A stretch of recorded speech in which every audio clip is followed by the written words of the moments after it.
Welcome to Trust AI Partners, where we dive into the cutting edge of tech innovation. Join us as we explore how AI automation is transforming the industry. If you're ready to discover the future of AI innovation and how your company can get ahead, stay tuned and connect with us for more information. I'm your host, Jim Hoover, and joining us today is Dan Eckelman, professional speaker, real estate investor, and owner of Professional Speakers Bureau International. Dan works with organizations on motivation, team building, and powerful presentations.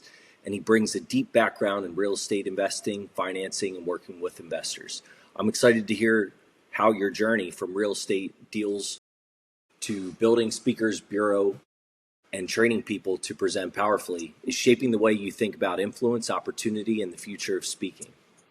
So, Dan, in your own words, can you introduce yourself to the audience? And, Sure, and absolutely. one question I have after your introduction is, you know, if you bumped into somebody on a street corner in an elevator and they asked you what you did for a living, how would you describe it to them? I'm an international speaker, have been for over 30 years. I speak all over the world. I graduated from the Ohio State University with a degree in law. But, heading down that path, $120,000 in debt and student loans, working for a law firm to put a cap on my salary was not my path. So I got involved in real estate. I thought I could work when I want, do what I want, make what I want. But I realized pretty quickly it wasn't the brokers making the money. It's those investors making the money. Well, I didn't know how to do that right out of school with no money down, as I know how to today, of course. Ended up starting a factoring company with another local attorney, factoring of invoices or accounts receivable financing. We built up to a couple million a month for a small law firm. We were pretty happy with that. Kept getting calls from brokers all over the country, all trained by the Open University out of Orlando. I called them up, said, "Who are you guys?" I said, "Well, we teach brokers how to broker privately held notes, like invoices, structural settlement lawsuits, articles, insurance policies, mortgage notes, business notes, lotteries, sports contracts." There's about 60 plus income streams like that where people are getting paid money over time, but they want a lump sum of cash today at a discount. It's called a privately held note, no different than a credit card transaction. And so they said, "Yeah, we teach brokers how to broker privately held notes and send them to companies like yours to fund the deal." I said, "Well, thank you for all the brokers and deals." They said, "Hey, by the way, we have a training class in the United States and Canada every weekend. Would you like to teach? We'll give you half a day of the 3 days talking about invoice financing." I said, "Sure, if it gives me more deals." So they kept booking me every weekend. And after a few months, they said, "Hey, you're a great speaker. We'd like you to speak on the front end." I said, "Well, what's the front end?" They said, "Well, we'll pick a city like Baltimore. We'll go 2 weeks prior to the training, plaster the TV with a 30-minute infomercial all week long to get people to come to the show. You go there and hit the north, south, east, west side of the city. One show Sunday, two Monday, two Tuesday, one Wednesday, 6 shows a week, 90 minutes a show, talk about privately held notes, and sign them up into the training class. That's how you're getting the people you're teaching a speaker procedure." So I said, "Sounds like fun to me." So for the next 13 years, 51 weeks out of the year, every week but Christmas, I'm on a plane 4 days a week, 6 pizzas a week. I'm privately held notes. But when I started speaking, I was in my early 30s, actually 30 years ago. And when I was 32, and I was immediately pulling in five, six, $700,000 a year just speaking from the stage, giving the same speech over and over. So who knew that was even a thing, public speaking, make that kind of money. So it really created a nice career for me. Then I started speaking on grants and scholarships, then got back into real estate and started speaking on what are called tax lien certificates or property tax investing. I became very well known in the speaking industry as well as the real estate industry. And that's when I got a call from Trump to come on board at Trump University as one of his top real estate speakers.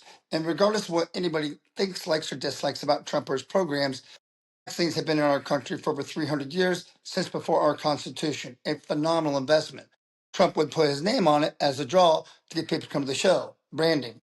So I was doing an event once for Trump out in Los Angeles. An investor from New Zealand flew up. Said, "This is phenomenal. Can we do these tax liens from New Zealand?" I said, "You can do it from anywhere in the world you want to. We're 3,000 counties in the United States. Trust me, any one of our counties that say a tax lien, get online and buy them like we do." He said, "Bring your talk from New Zealand." I left Trump organization. I private labeled a tax lien course with another attorney out of Texas. I put my label on it, went to New Zealand with it, and did a 14-city tour in 14 days, north to South Island, and sold $1 million in my training class in 2 weeks. I mean, whole country knows me. Went to Sydney the next weekend while I was out there, sold another 500,000 to a real estate group, and started becoming pretty well known in the international speaking circuits. And that's when I got a call from Richard and Veronica Tan of Success Resources out of Singapore, largest seminar company in the world, and they became my international promoters. They put me on stage with Tony Blair, Robert Kiyosaki, Jordan Belfort, Wolf of Wall Street, Mark Victor Hansen, Chicken Soup Books, Robert Allen, Laurel Langmeyer, Spike Hummer, on the biggest stages in the world, speaking to 10,000 people all over the world, bodyguards, drivers, red carpets, dinners, the whole work. So big international run there. And then when I'm back in Ohio, whenever I came back home, I would get into law for a little bit, do some talks on estate planning, done with that. Still speak on tax things here and there. I'm primarily focusing my talks now on blockchain technology and Web3. I'm executive producer. I raise money for movies in Hollywood, work on a TV show right now, finishing up a book right now, and real estate investors. That's just all about me. It's interesting. I wasn't expecting you to bring up the blockchain subject. I didn't mention it earlier, but that has been a passion of mine over the past 7 years. Bitcoin enthusiast. Yeah, So fantastic. what got you interested in blockchain? Well, there was one of my team representatives who used to travel with me a lot, Tiffany. She said, "I want you to meet this guy named Josh." I go, "Okay, cool." And then he called me up, started talking about marketing, wanted to market for my companies. And he said, "You know what? We're having an event in Tampa. I like to come down, pay for all your expenses and everything. Come on down and just meet the group." So I went down there and met the group, and then ended up meeting a gentleman there, Tony Swantek, who's a multi-billionaire. He's got three companies, each worth over $1 billion. And we talked more about it. And he was there to try to introduce blockchain to everybody and get involved in the program, the process of it, and selling the nodes to people and building our community. And we've done that. So we've taken it to. We did an event recently in Orlando on stage with Steve Forbes, Forbes Magazine, and Charles Payne from Fox Financial News. We're just cruising around the world and talking about blockchain, getting people involved in the community and building it. So are you supporting a specific company or chain, or what's your direct involvement? We have many different companies in our blockchain. One is called R-Link, which is a rally call. It's like Zoom, and we built it. So it's like Zoom, but you can put more people in the room. It's much cheaper than Zoom. It does a lot of things that are interactive with the users, a lot better than Zoom. So it's called a rally call. And we have another one called in our blockchain called Revo, which is just like Uber. It's or Lyft. We're in about 40 some cities now. And when you use our rally calls on our link or you use our ride shares, we pay you back in digital rewards.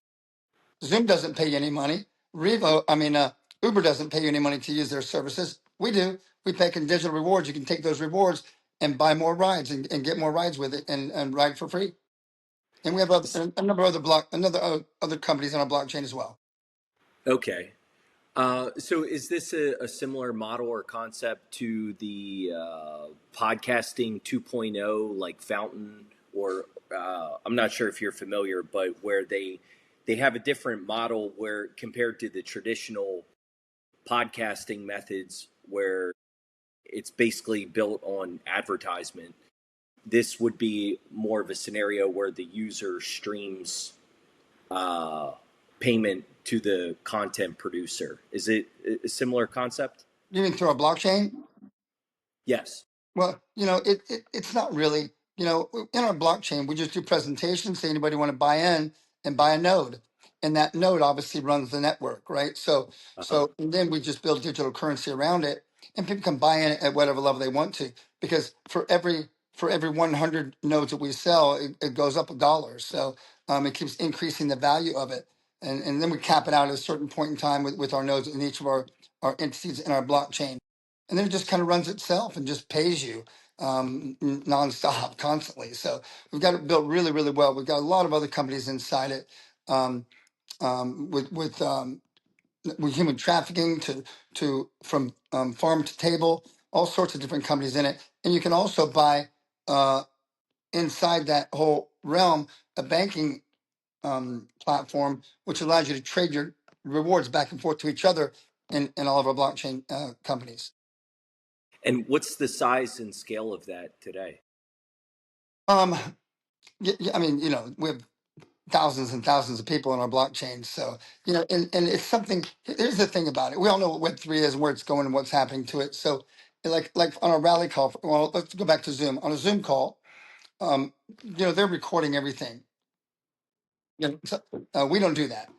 It's owned by the community, so it's all private, and that's what basically where Web3 is going to. It's going towards all that blockchain technology, where nobody steals your information, nobody takes it, nobody records it, nobody owns it, and we base our voting on the community that own the nodes within our blockchains, and we just keep building and building and building. Got it. Okay, so it sounds like, Dan, since you're involved in so many different industries, what is occupying most of your time these days? Well, right now I'm working on a book, just finishing it up, called The Financial Power of One. One stock, one bond, one mutual fund, one foreign currency, one commodity, one future, one piece of real estate, one crypto, one tax lien. Just get started with $1. Just get started. In my career, I've spoken to so many people who have either gone through divorce and said, "Now what do I do?" or have not started their investing cycle yet. What do I do? I'm 55 years old, and I don't have any retirement set up. What do I do? And even children, where they haven't set their children up properly. My gosh, if you started with $1 when they were born, they'd be a millionaire by the time they're 32 years old. And people don't understand that, what compound interest really does. And I think there's need to be more education on that. And when it comes to education, I could sit here and bash American education all day long. It's not good. And we all know that. We're like 57th in the world on every level. But every time I speak, I always ask the crowd, how many people went to college? Most everybody raises their hands. And I say, how many people are currently working in your major field of study? It's about 3 or 4 out of 100 every single time. Then I say, and it's kind of a leading question, which gains a buy-in response. And I say, what don't they teach us in school? And someone always says, how to make money. I say, what if you have it? What if you don't have it? How to manage it, budget it, balance your checkbook, do your taxes, shelter taxes, start a business, invest in anything. Yet when we graduate, on whatever level we graduate from, what do we have to be the best at? And someone says, making money. I said, welcome to my show. Let's teach how to make some money here. So, and that's what it's about. So my book is just getting started with $1 or $100 or whatever you have to get started. Just put it in something and just let it grow and diversify it. Diversify your income streams and your investments. It's I call it the bathtub theory of economics. People concentrate so heavily on trying to fill up the holes in the bottom of the bathtub that represent debt. What you should be doing is concentrating on putting more spigots in that represent income, and eventually it's going to flow over. And so, what's the could you unpack that a little bit more? What's the 30-second elevator pitch to how you structure or provide guidance for investment allocation to somebody who is maybe just beginning the Well, process? if they're just beginning, get a Roth IRA, and just put money into. Just start with something safe like that can just kind of build and grow for you.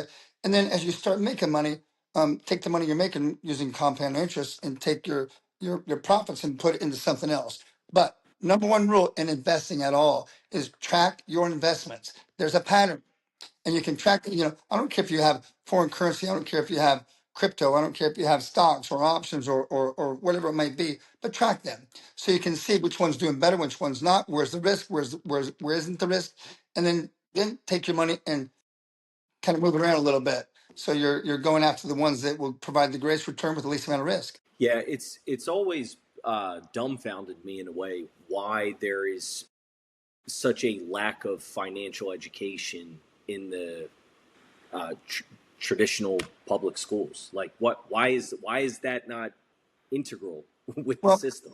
it's just not part of their curriculum. And why I wish I could tell you why, but they do have something called financial literacy, which and what's called Title I funds.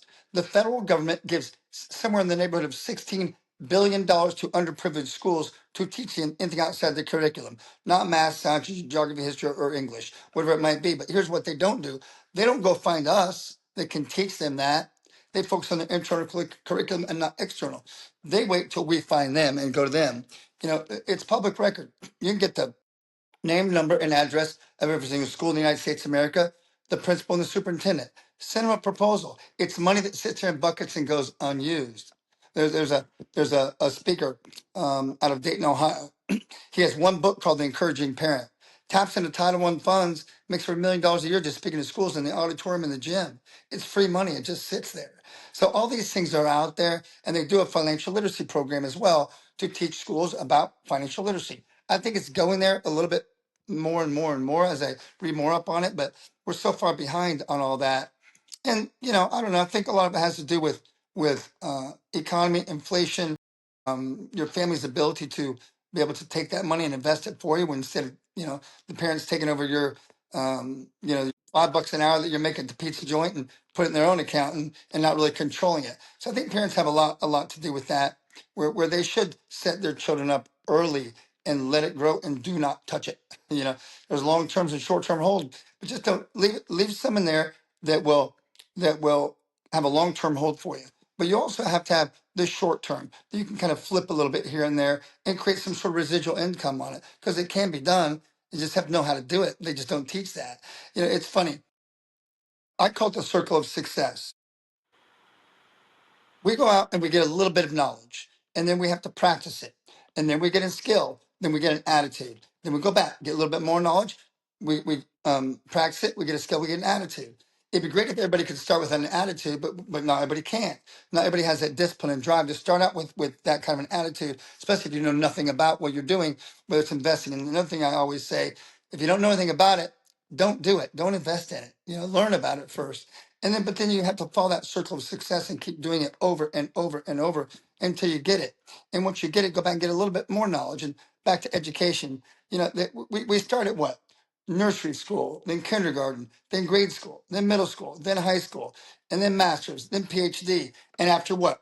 After we're 26 years or 20, 25 years, they say, oh, now we've taught you, now go to work. We go, what? Oh, you never told me about that. How do I do that? Hmm. And it's just kind of a backwards format when it comes to education. I mean, we figured out, and I always say also in my speeches, teachers should be the highest paid profession by far. They're teaching our landscapers, they're teaching our painters, our surgeons, our attorneys, our scientists. They're teaching everybody how to run this world, this country. And it's just, they really are underpaid drastically. Yeah, no doubt. Uh, my brother's a teacher, and I've always shared the same belief. And so I'm curious. Maybe it's slightly off topic, but I'm curious to hear your position.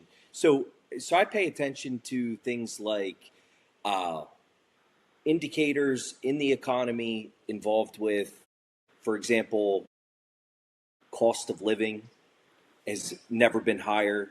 When you look at even just having kids, like the birth rate is trending in a concerning fashion, where people are having less and less kids. You have the average age of home ownership, first time home ownership, is increasing. Like I'm trying to connect all the dots to this, and it's for I consider myself a very optimistic kind of a person. Like I choose to have a belief in optimism, but it's concerning to me when I look at these data points and wonder why all these trends are heading in a negative direction. Do you pay attention to these things? Yeah, I do, and I'm not going to get into politics or anything like that, but it does create a wave for us when things happen with the economy. I mean, we're sitting here waiting on the rates to come down. The Federal Reserve, what are they waiting for? Just there are ways that they can do to help us, but we don't have any control over that. It's based on who we vote for, and then they make their own decisions on certain things like interest rates without us having any say so about it at all. So yeah, I do look at the trends, and one thing I like that you just said is that you look at them. I love that you said that, because that takes me down a different path. When it comes to investing your money, learn it. No one has any emotional attachment to your money but you. I learned a lesson, two times, and I'm not going to go back, by using a broker. I'm not saying there's anything wrong with brokers. If you don't know anything about it, you don't want to learn about it, you trust them, you want to work with them, that's perfectly fine. But I invested some money in some stocks, and my broker became a friend of mine. Said, "Hey, give me some money. I'll put it in these stocks for you." I go, "Hey, super. Okay, here's 25 grand or whatever I started with." And he said, he calls me up one day. "Oh, there's been a call on your stocks." I go, What does that mean? A call? A call margin?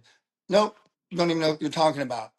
Well, you lost all your money, because unless you want to put more in it to keep it above the call margin line, then it's gone. And I didn't have any more money at the time. So I lost 25 grand. And then so the next time I thought, well, maybe it was just stocks because I don't know enough about it. Then somebody talked me into going with another broker on Forex. I put 25 more thousand in that. Well, lost that too. So from that day forward, I realized, if you're going to invest your own money, just learn about it, learn the trends, Mm-hmm. see what inflation is doing, see what the economy is doing, see what the value of the dollar is, where that's going, and take a look at what's happening around you. They're obviously, with the algorithms and with AI, as you know this, it can track all of this stuff for you now. Yeah, one of the the most painful and valuable investment lessons I learned. I think I was about 16 years old, and I lost $4,000 on a penny stock in 10 minutes.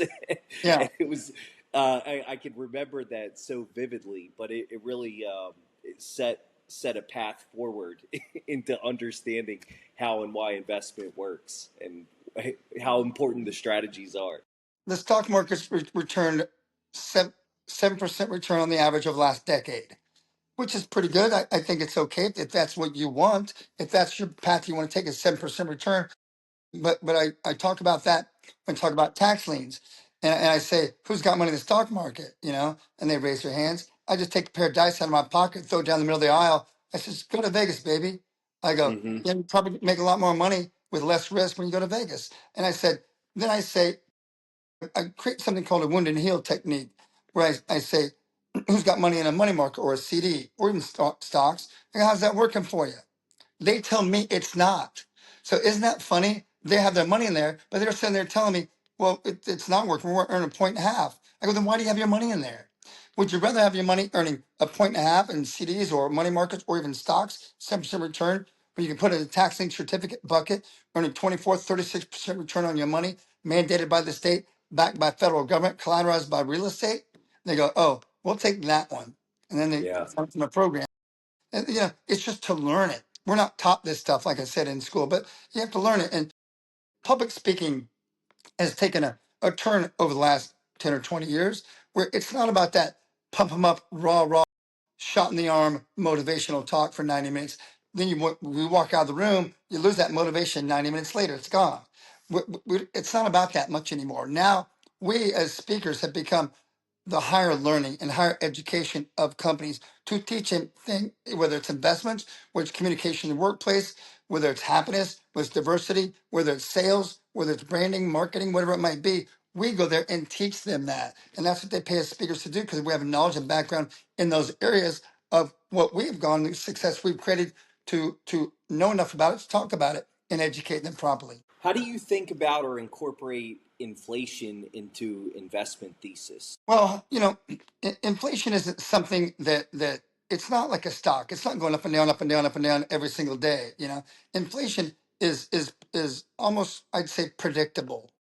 So when you can predict what the inflation is going to do by the market, how it affects it and how it will turn, then I think it's easier to invest knowing which way the inflation is going, because we know it. We know it. It's trackable, and we can take a look at the trends it's doing. They're slower, but we know where things are headed just by laws that are made. And technology itself has a big part of that. And we talk about AI. You're big into AI, where we talk about inflation being bad, but something like AI could turn all that around, you know, and it is turning it around. There's going to be more millionaires and billionaires made by AI than probably anything we've ever experienced in our lifetime. But people have to accept it and adopt it. And, which we think about when the internet when the computers came out, when the internet came out. No, no, no, no, no. When crypto came out. No, no, no, no. Everybody keeps denying these things. These are freight trains. You can't stop them. And as it keeps coming forward and we keep learning about it, then we figure out ways to make it work based upon inflation, based upon the economy, based upon the trends that are fluctuating, and then we invest accordingly. I always found it interesting and downright deceptive. If you take the CPI for example, and then look at what metrics are excluded from the CPI, the biggest factors in the normal family household of expenses, like what is it, education, medical, the grocery, like your grocery bill. These things are excluded from the CPI, aren't they? That there are, but for lower income families, there's help out there. Just go get it. You have community help out there. They can pay for your electric and your gas and your water and things of that. Well, not know about water, but at least electric and gas, and just go get those. It's not a pride thing. It's there for a reason to help people. Hmm. And Hmm. you talked earlier about kids and people having less kids and where that trend is going. Because it's expensive. I think the Hmm. average is dollars to raise a child by the time they're born to the time they're 18 years old. It's amazing. And I think it's you got to get educated, got to get even to go to college, for example, even for the social aspect of that to learn. Because here's the thing about that: if we have children and they're in our household, they're part of our family. All the way up until they're 18 years old, they graduate from high school. We feed them, we clothe them, we buy them whatever we need to buy them. And suddenly, summer comes along. Oh, go play, because in the fall you're going to college, right? Then it's okay, bye bye. Now you got to deal with sex, drugs, rock and roll, investments, get your schoolwork done, get good grades, have fun, enjoy life, be an adult overnight. Well, they don't know how to do that. They're never taught any of that. And as parents, we try to teach them that, but that's a big transition for them to go from their home to some college dorm and now do all that on your own. And like I said, we're at 30,000, I think it is. To raise a child these days. It's expensive. It's extremely expensive. My son said my oldest son, after he graduated from Ohio University, I go, congratulations and all this stuff for graduation gift. He said, hey, Dad. I go, yeah. He goes, thanks for that 4-year vacation. I go, really? That's for $50,000 we paid for your education. Hey, thanks for the vacation. It's just funny. They because you know why? They know it. They get it. Yeah. They know they're not being taught how they should be taught. It was just a vacation, which is horrible to say about education, but hopefully they learn something. But again, most people don't do what they study. Most people don't. Yeah. But it's just it's going in the wrong trend, I think, and we just need a better education. Yeah, I raised the inflation subject in the context of investing because if you look at something, I think it's called trueflation. There's certain places where you can when you incorporate all of the expenses, largest expenses for the average American household, you get to a number somewhere in the ballpark of 8 to 10%. I think are the metrics I've been seeing recently. Um, does that align with what you've seen or maybe noticed? You know, I think it does, but I don't think anybody follows it, tracks it. And there's Yeah. the problem. They just don't follow or Right. track. They work. They live paycheck to paycheck. They go to Wendy's. They go to McDonald's. They get their fast food. They get their car filled up with gas, and they come back and they go out to sports bars and have fun. That's their life. That's the majority of most people's life, and they do that. But most people don't ever really dive into the investment cycle. They don't dive into inflation and trends and CPI. They don't do any of that stuff. One, you have to figure out where to do it. Two, who to trust. Three, who's going to teach you about this stuff. Like I said, it's not done in school. So what do? They go to seminars and they listen to speakers like me to teach them about tax liens, for example, or teach them about flipping houses, or teach them about stocks, bonds, mutual funds, whatever it might be that we have learned. And I appreciate those people that attend those type of seminars because they want to learn, they want to grow, and those people will rise above most people just from educational process.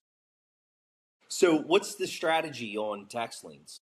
Tax liens, great question. If you don't know anything about tax liens, here's a little bit about tax liens. If you own a piece of property in the United States of America, you owe property tax. If you don't pay your property taxes when they're due, you're going to get a certified letter from the county stating you're in default. They take that tax lien debt or that tax debt that you owe, and they turn it into what's called a tax lien certificate.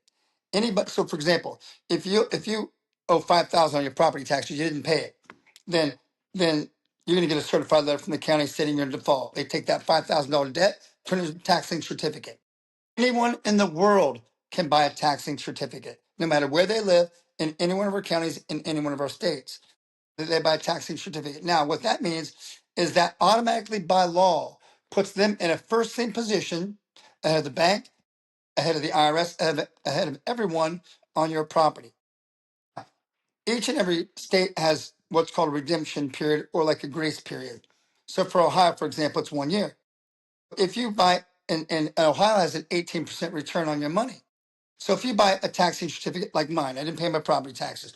You're only dealing with the county, not me. You'll never know me. You'll never talk to me. You'll never see me. You buy it directly from the county, and then you sit there, and it takes you 15 minutes or so to buy it. But you got to do some due diligence on it, of course. But that's it. You just wait until I pay my property taxes. The principal that I owe the county, which I pay the county eventually, and when I pay the county eventually, plus the penalties for paying it late, plus the interest rate mandated by our state, which is 18% in Ohio. I think Arizona's 36% return. No, that's Illinois. Arizona's 24% return. Florida's 18% return. Different percentage rates in each and every state.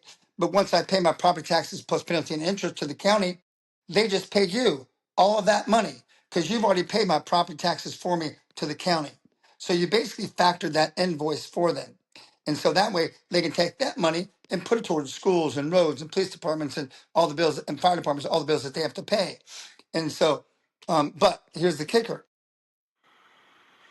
There's that grace period, like I said, in Ohio. If I don't pay my property taxes within that 1 year, some states have 6 months, some states have 2 years or more, but Ohio's 1 year. If I don't pay my property taxes, let's say you buy my taxing certificate, $5,000, you own it. You're in a first lien position by law. And then if a year goes by and I don't pay my property taxes, you in a first lien position can now foreclose on my property. You're in the first same position. So if there's a mortgage on it, you send a letter to the bank, say, bank, Dan didn't pay his property taxes. I purchased a taxing certificate on this particular date, which automatically places me in first same position ahead of you, banker. So, hey, banker, you now have X amount of days to catch up and pay those property taxes, protect your mortgage position. And the banks are so inundated with these, they basically don't sometimes get to that, right? Get to those letters, and they're insured anyway. So if the bank doesn't respond, you can now foreclose on my property, and you own my property for $5,000, free and clear. So, what's the risk assessment for this strategy? Zero. And let me say that. Let me say that lightly. It's zero because one, it's collateralized by real estate. So the risk investing in taxing certificates, I would say, is based on the property itself. So if you own a taxing certificate that you can foreclose on, for example, because half the states are lien states, half are deed states. You can actually buy deed in some states. There's about 7 states that will sell both. Then you own the property free and clear. But whether or not you get it through a deed or a lien purchase and you foreclose on it, where is it? And it goes back to the old adage of real estate: location, location, location, location. If it's on top of an Indian burial ground, on top of a toxic waste dump, 100 miles back on the road on some farm field, what are you going to do with it? Because if you foreclose on it, you now have to pay those property taxes. Well, what value is that property? What's it going to do for you? So you got to take a look at at good fair market of real estate. And then you can do what you want with it. Flip it, turn it, sell it, lease it, build a house on it, rent it, do what you want with it. It's yours. What? How often does it get to? I'm curious of the ratio compared to the percentage that you get paid back versus have to assume or proceed with the foreclosure and get the property. It's not a lot. Because you're not buying tax liens to foreclose on them. You're buying tax liens to earn a return on your money. You're buying tax deeds to own the property. They've got a grace period to catch up and pay that property tax as well to not lose their house. But if you think about it, if they're not paying their mortgage, what else are they not paying? Their tax liens, right? Mm-hmm. So, and if you don't want to foreclose on a piece of property, and it's pretty rare because you're not looking for those. But if you want to look for those, then go buy a piece of property. You're doing all the due diligence on it anyway. Go buy a piece of property where it's a non-homestead property, which means nobody lives there. You can figure that out, or a vacant land, or a warehouse where no one lives there. You're not kicking anybody out of their property. But if you want to help people and they're not paying their mortgage because they can't afford it anymore, because why? Because of inflation and interest rates, and suddenly, or they got into some crazy arm a long time ago and now it's kicked in. Well, guess what? Now you owe this much more money on your property. But wait a minute, your income didn't go up that much, right? Hmm. Same thing happened to me. I think my mortgage when I first bought this house was, I don't know, $5,600 or whatever. Suddenly the arm kicked in and I get a note from the bank. Okay, now it's 12,000 a month. Hmm. So let's go to war. And it's just it's crazy what they've done to us. And but if you want to help people that are in those positions where they can't afford their mortgage anymore, then what you're doing is getting their property, foreclose on it for $5,000, pay your attorney a couple thousand. Now you got it for $7,000. It might be worth $300,000, and you own it all free and clear as long as you clear all liens, because you can't transfer title of real estate unless it's free and clear title. All liens have to be cleared. Clear those up, and then you own the property. Well, why don't you just either sell it back on a mortgage note to the homeowner, or do a lease option to buy, so you're not kicking anybody out of their property, you're actually helping them. Hmm. Yeah, makes sense. Because now, if they were making mortgage payments on $300,000 home, and I don't know what those payments would be, 2,500, whatever they would be a month, then and if they can't afford to do that, if you bought the house for 5 or 10 grand, and you can sell to them for $10,000 and you've doubled your money. Hmm. You'll own a mortgage note, let them make payments to you as you act as the bank and make an interest rate on it. But wow, you really helped a lot of people doing that. So just there are many ways to angles to work tax liens. Yeah. And so if we fast forward 12 months and you say that was a great year, what needs to have happened for you in that scenario? You mean me personally, like what's happening in my life and the businesses I'm working on right now? Yes. Well, one, I'm finishing my book, so that's nice. It should be done here in a week or two. Um, and thanks to AI, wow, that's been a big help. Just helping me put the book together and spell checking and grammar and all that. Just really phenomenal what ChatGPT can do. But I'm also working on a TV show, and that's where I see myself going in the next year. It's already pretty much ready to go. We have I've done this all over the world where I've me and other coaches will travel and we coach businesses on sales, marketing, branding, business growth, development, public speaking, um, finances, exit strategy, the whole works, everything. And well, I mean, I've done this all over the world, from Toronto to Johannesburg to Madrid, Barcelona, Paris, just all over the world. We go there on the weekends and we coach businesses. Might be 50 to 100 people in a room, and we sit them in a seat. What's your name? What's your business? What's your problem? Like this one lady sat there and she said, "Well, I've got this cream that I make out of pots and pans out of my kitchen." I said, "Let me see it." And I look at it and I go, What's the name of it here? Oh, yeah, Personia." I go, one, I can't pronounce it. Two, can't pronounce it. I'm not going to remember it. Can't remember it. I'm not going to buy it. I said, "What's in it?" You say, "Oh, it's got myrrh. It's got aloe. It's got aging cream. It's got mineral waters. It's got frankincense." I go, "What's your name?" She is Tihana. I go, "I'm going to change the name of your product right now. Tihana's Miracle Cream with frankincense and myrrh. Get on a hot seat." And her sales, yeah, escalated. Another guy sat there and he said, "I'm a dentist. I own 5 practices and I can't grow any higher." I go, Do you practice digital dentistry in your office?" He says, "How do you know about that?" I go, "Because I'm a coach and you're not. I know everything about every industry. You have iTero, E40, and Cermat machines to build crabs while they wait 15 minutes in the seat?" He goes, "How do you know this stuff?" Because I study it, I know it, And he goes, I go buy one. If you can't buy one, lease one. Just start in one office and watch your sales increase. And he did. Another lady sat there and she said, "I've got 400 acres, my family in Ghana. I want to build a real estate project with all these houses." I said, "Oh, beautiful. That sounds like a great idea." And I said, "What are your engineering costs?" She says, "I have no idea." "What are your building costs looking like?" "No, I don't know that either." "Have you raised the capital?" "No." "You bought a piece of real estate before?" "No." I said, No, this is not for you. Don't do. She was crying her eyes out. I go, sorry, you're going to lose your butt. You know nothing about it. You don't have the capital. You don't know your numbers. And if you don't know your numbers, don't do it. Go buy a piece of real estate and come back and talk to me. I'm taking that concept and we're putting it into a TV show. I'm trying to get Tony Robbins, Dean Graziosi, Les Brown, Laurel Langmeyer, Marshall Silver, some great coaches out there. Whoever we get will be fantastic. And then we're going to coach him, put him in a hot seat called Dream Coaches. What's your name? What's your business? What's your problem? What's your dream? And it'll be like Shark Tank, but we're there to rip them apart and then tell them what they need to do right, what they've done wrong, and fix it for them. In each and every episode, we'll have an assistant coach like a Jessica Alba, who's a celebrity who has a a baby company or a baby clothing company, baby care company. Billions. It's $1 billion company. Mark Wahlberg has Wahlburger and Chevrolet. J Lo has, my gosh, she's got a clothing company. She's got an alcohol company. She's got a facial cream company. Serena Williams has a sports clothing company. They're going to be a different celebrity on each episode to help us coach them. They are making millions and billions of dollars on their project, taking their fame and fortune and the money that they made, and they're doing side businesses. They are making a lot more than they ever made in acting. And so it's going to be a great show. And then we're trying to sell to Amazon, Apple, or Netflix, and take it international. And everybody who watches it will want a dream coach to coach the business. That's next Sounds year. like it. It sounds like a hit. I'd definitely watch it. But, you know, Is this already locked up, set?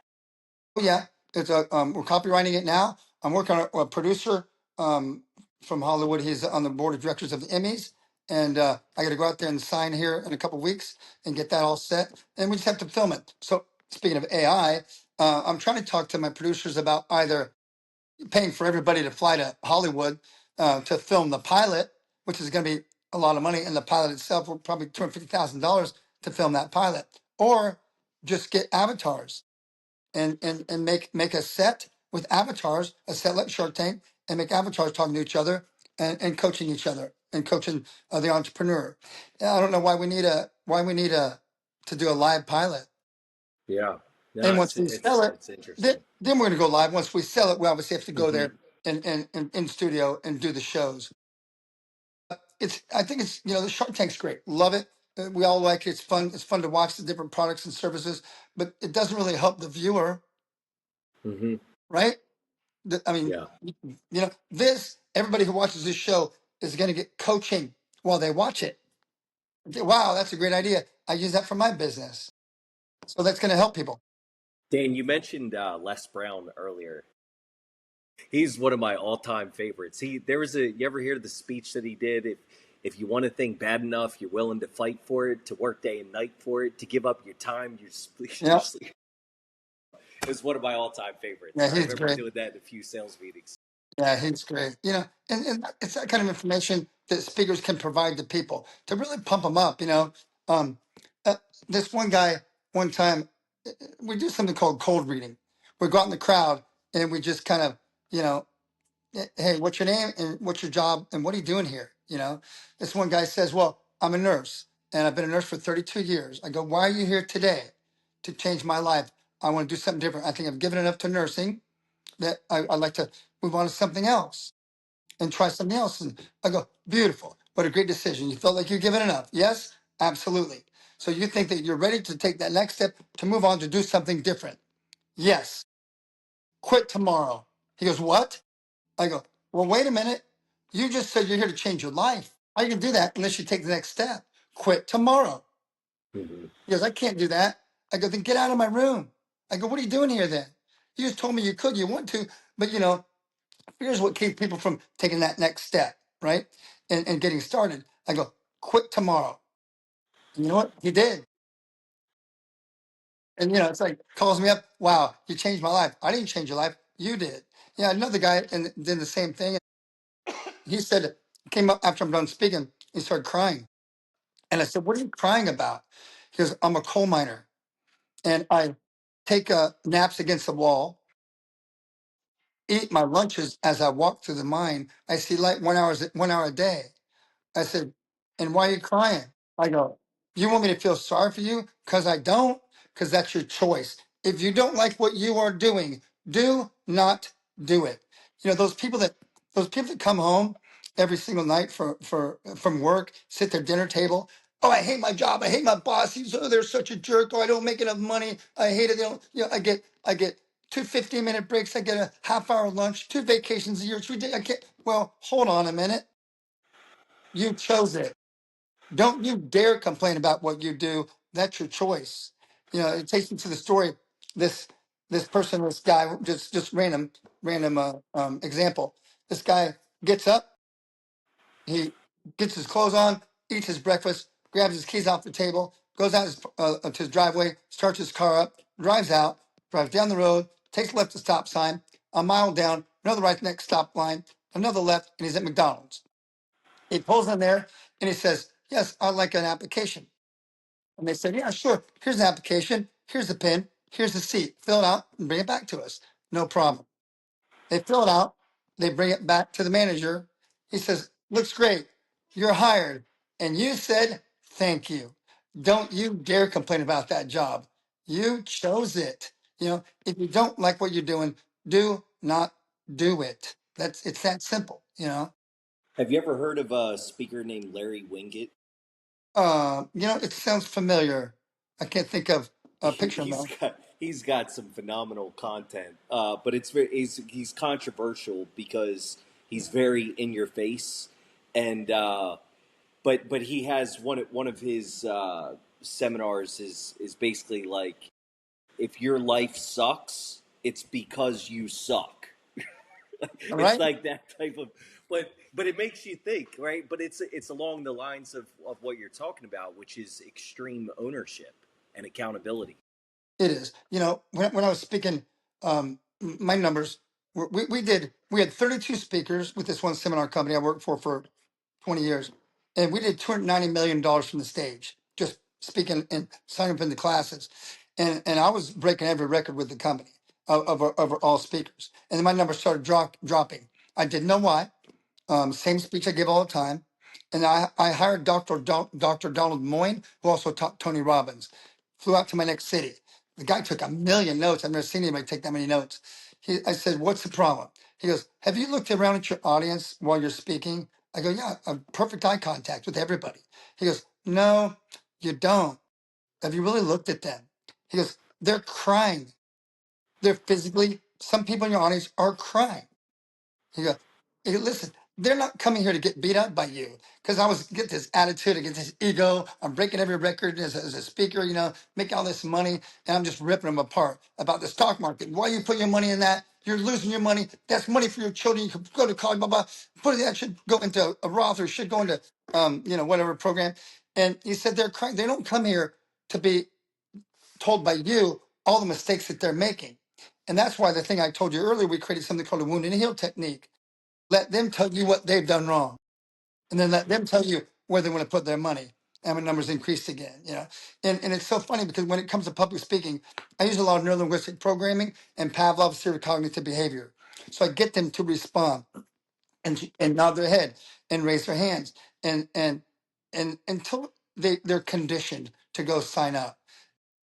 In my presentation, they're running, knocking each other over, knocking chairs over, throwing credit cards back. And it's just because we've turned a light on for them, and Hmm. and they now see the opportunity that's there, that they now have an avenue that they can go invest in tax liens or flipping houses or blockchain or whatever it might be and change their life a little bit. Just do something different, but be accountable for it. What's the biggest challenge you're seeing right now? And what? Uh, in really any industry, it could be real estate or investing or speaking. What's the biggest challenge that is an obstacle for you? You're constantly battling.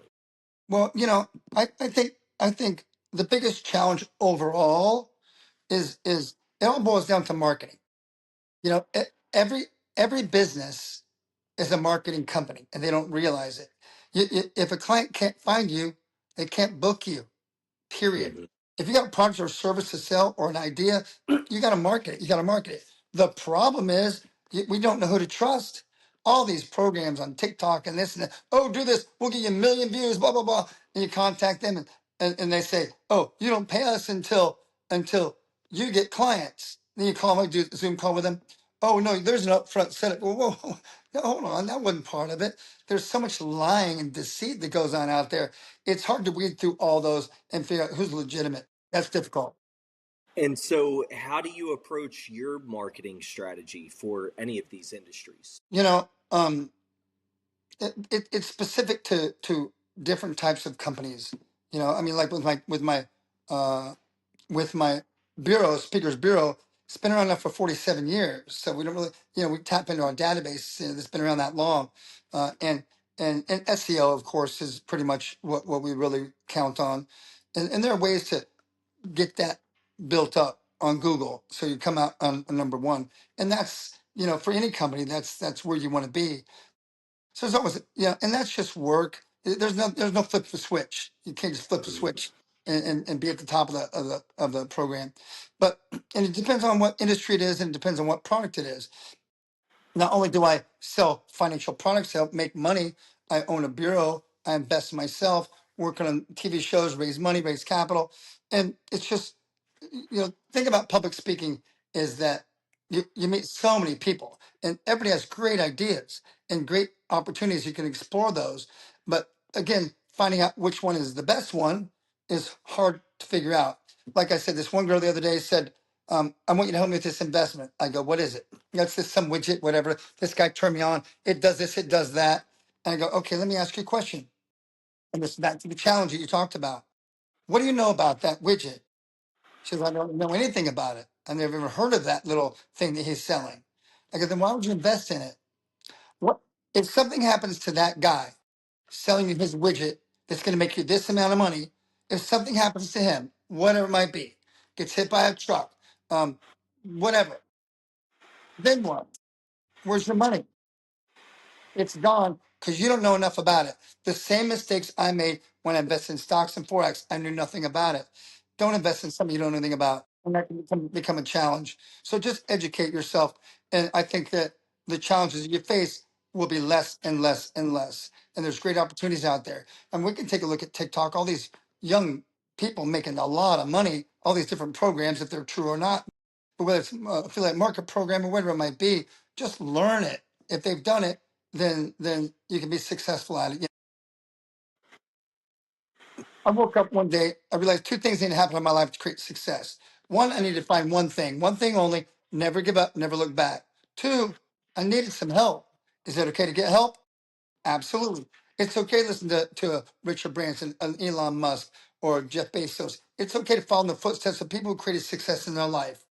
Follow in their footsteps, let them take you by the hand and guide you down the path that they've taken to create success.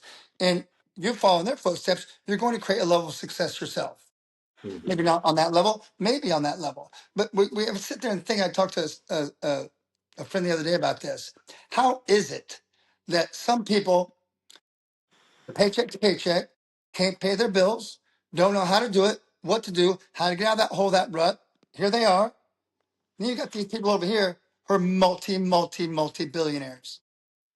It's crazy to think about Yeah. that. The Yeah. success that some people can take, and other people don't have a clue on how to get there. So, where's your focus now when it comes to finding clients or customers, attracting customers? Where's the priority? Well, in the speaking industry, it's the biggest domino effect of any industry I've ever been involved with. Because when it comes to booking a keynote speaker for an event, and they're booked, the client loves them. They love them. They want to book them again. They want to book them for their kickoff conference in January, their year-end conference in December, their quarterly conferences, their LA, Chicago, New York, London division. Then they have a client. You get 5, you get 15, and then your schedule's filled. They're all paying you more than 10K as a public speaker per gig. That is referral based marketing, and that's very, very big in our industry. I see. What trends in real estate are you paying the closest attention to right now? Well, tax lien's always there. It's just such a great investment. But I'm kind of looking. I'm looking more at warehouses. I really like the play on that. I mean, my phone's tilting here a little bit. I'm also looking at. I'm helping coaching a group, husband and wife, on multifamily. I really like multifamily a lot too when it comes to residential stuff, because I think it was 2 years ago September 2024. No, yep. When Fannie Mae came out with a program, which was um, with multifamily, you have to live there, but it's only 5% down. You live in part of it. You rent the other part out. I keep trying to get my boys to do that. I said, no, the first year we just want to rent in the pool and the condo and the apartment, all the people to have fun and meet friends. I said, that's great. But the next year, I go buy a multifamily unit, live in it, rent the other part out, and there's your first investment. It's a phenomenal one, and it will pay for itself. And then if you want to move out of there, and then move out, but you already own it and buy your next one, buy your next one. And so I think multifamily is really good because you can only, if you work it right, 5% down is pretty good because that's what we used to do before the market turned. It was 5% down. So what I was doing, I was buying properties right and left. But what I was doing was I get appraised value. I go back to the homeowner, I negotiate below appraised value, and I would take the difference as a consulting fee on the HUD. I'm walking away with 50 grand in my pocket at closing and own the house and do a simultaneous close. So some of them I only own for a split second. I got another buyer in place at the closing table. And it's more along the lines of wholesaling, but there's so many ways, but you have to learn how to do it. Yeah. Don't ever try to invest in anything if you don't know enough about it because you're just going to lose. Have you ever paid any attention to Grant Cardone's real estate investment strategies? Yeah, yeah. I'm trying to get him on board as a coach as well. Yeah. Okay. And his brother. Oh, so are you a fan? Yeah, I'm a fan of anybody who teaches other people. Just educate them. And if you like what they're doing and saying they can help you, if they help one person, that's just fantastic. This is what we do as speakers and educators. We teach people, and something they've never known about, and that we teach them how to invest, or save their money, or invest it, or put it in the right place, and create a path for them that they didn't know how to get there. We're the vehicle for them. So if I handed you a magic wand, you could fix one thing about your business. What would you fix first? Uh, Nothing. And I say that from a standpoint where I bought and sold a lot of businesses. I know how to do it. I know how to run them. I know how to build them. I know how to fix them. I know the exit strategies. I know the finances. Know your numbers. You got to know your numbers. And it's become, and now it's just like a speech. It's become a script. You follow along with that script, you're going to end up with this kind of result. And guess what?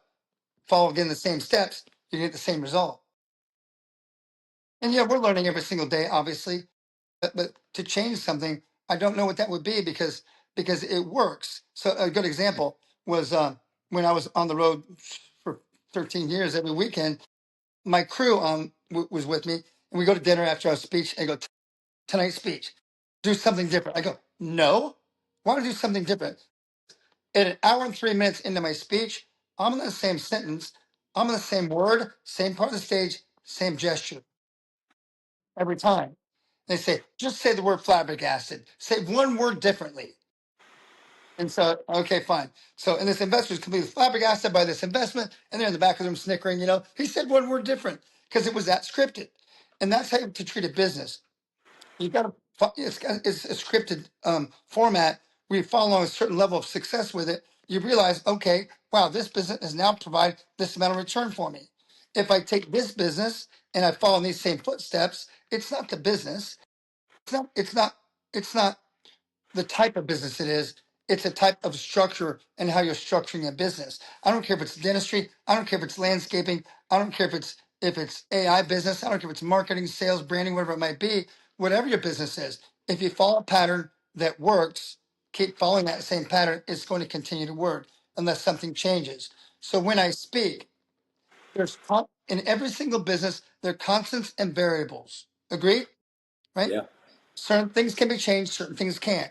When I'm speaking in Wichita, Kansas, at the Marriott Hotel, Southeast Marriott, guess what?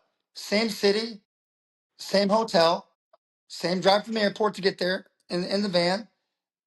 Those are constants. My speech is a constant. It doesn't change. The variable are the people. That's the only variable. So when it comes to business, your only variable are your people that you're selling to, whether it's a product or service or selling yourself, whatever it might be. Those are your variables. If you're selling this Logitech clicker right here, and you're selling it on the pointer and the back button and the on button where the batteries go, and you're selling it and the grip and nice and rubbery. If you're selling that, that's not going to change unless you make a new one. What changes are the people that are buying it. So now you have to track those people, and that all comes with marketing. And you have to start with a value proposition, which most people forget about. And it should be on everybody's website. What's your value proposition? What are you selling me? Tell me right away, whatever it is, and then give them a call to action. Because it's a funny thing when I speak and I sell product, because I'm a product sales speaker. I sell how to invest in tax liens or options or whatever it might be I'm speaking on. And then at the end of my presentation, I say, all right, for those of you that are getting enrolled, head to the back right now, go back and get enrolled. They'll take care of you. They go back. There's 4 groups of people. That's group 1. They go back, they sit down, they sign up. The other group follows that group back. They're staying around the table. They're on the fence. The other group has exited the room. They're a no. Don't go chase them. They're done. And the other group are in the seats, and they're on the fence. They got a question, and then I go back to the back. I go, I'm going to go help support the people that are getting enrolled right now. I'll come back and answer your questions. So I go back to the back. I don't really help the people getting enrolled because they're already done. They're getting enrolled. It's the people that are standing there around the table that they need that extra coaching, that extra push, because those are your variables. You have to know how to work those variables into your business and work with the people, because there are people that are sold on your product or service. Boom, boom, done. Buy. Here's my credit card. There's some that just needs a little bit more information because they're on the fence, or they need that extra little push. It's not they don't like your product or service, but you have to find out what their hot button is. And that's what comes with question and answer. And that's when my TV show, we're going to sit them in a hot seat. And I'm going to say, here, sell me your product. And good luck trying to sell me, because I'm not going to be easy. And I go through different characters of doing that to make it hard for them to do that. And we teach them how to do that. And so when I would do that, when I'm speaking, and they come up and they say, they're standing around the back, they're not sure yet. And I say, okay, how can I help you get enrolled today? And right when they start speaking, I say, hold on, stop a minute. If I answer your question satisfactorily, will you be getting enrolled today? That's a yes or no. That's an either or close, right? Yes. Okay. What's your question? Well, they start out with their life story. Well, back in 1965, no, no, no, no, no, no, no. What's your question? Well, when I first started out, no. What's your question? They finally get to it. I say, now, here's the form. Here's a piece. Here's the pen. Have a seat. Let's get you enrolled. And they do. They just need that extra little push. But then when I go back to the front of the room after I've helped those people, the people are sitting, and I say, now, who's got the first question? Oh, their hands go up. Do I really let them ask any questions? No. I already know what questions they're going to ask me because they've asked them 100 times over, the same questions over and over. Who's got the question about IRS positioning on a taxing certificate and what their lien position is? They raise their hands. Who's got the question about risks involved in taxing, like you just said? Who's got them? And I give them their questions. I don't let them really answer it because I don't let them control my speech or my room. So Yeah. those are just some good closing techniques. But number one closing technique though is to ask for it. But that's the only thing that changes are the people. But again, if you've spent as much money as we spend on marketing, we would spend $50,000 to $70,000 a week to market me, and we get people to come to a seminar, and then we would sell them. We know how many people are going to be there because we've done it in the past, and we know what price point because we've tested different price points, and that's how you come up with a model of a business. And if it works, if I spend this amount of money, you get this amount of people, my close ratio is this. Here's how much money we're going to make, and it's just a model. So if you follow that model in anything you do, if it's successful, guess what? The next business you start following the same model will also be successful. How big is your team today, Dan? It's not as big as it used to be. I'm not traveling and selling like that like I used to anymore. I'm only doing some shows with the Money Show when they call me up to do some. I'm really working more on a lot of coaching right now. A lot of people are calling me for coaching, but I'm not really advertising that too much. But I've got people all over the world that will, with my speakers bureau, that help. We've got market affiliate programs. We've got one in Costa Rica to handle Central and South America, one in Melbourne to handle Australia, New Zealand, one in Pakistan to handle Dubai and the Middle East. Just got a new one in India. Already getting gigs from that. a new one in Philippines, a new one in London, here in the UK. We'll be setting up one in Asia and Europe next. So we're still growing all the time. How many speakers are involved? We probably have 350 speakers or so with our bureau. Yeah. Oh, Dan, it's been a great conversation. I've really enjoyed it. Is there any other specific topics or things that you wanted to highlight that we haven't discussed? Well, not really. I think that if we talk a little bit more about public speaking, it's a phenomenal way to get out there and let people learn about what your business is and what you do. And it's a way to share with people how they can increase the profitability, the progress of their company. And that's why they hire you. So public speaking is one of the highest paid professions. Some of these speakers get paid hundreds of million or hundreds of thousands of dollars for one speech for 90 minutes.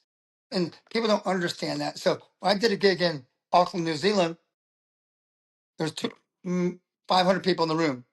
We signed up 200 of them at 3,000 apiece. That's 600,000.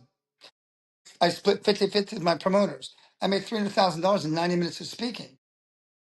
So this is the kind of thing that if you learn how to speak, and that's where my course comes in, because I teach speakers all over the world how to speak and give a presentation. And once you learn that, because there's a science and an art to it, there's a science of building it, the art of delivering it.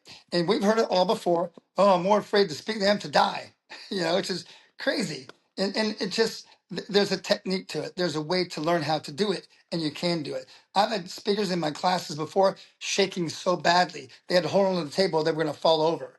And by the end of day two, they're better than everybody. And it's just, you just have to learn how to do it.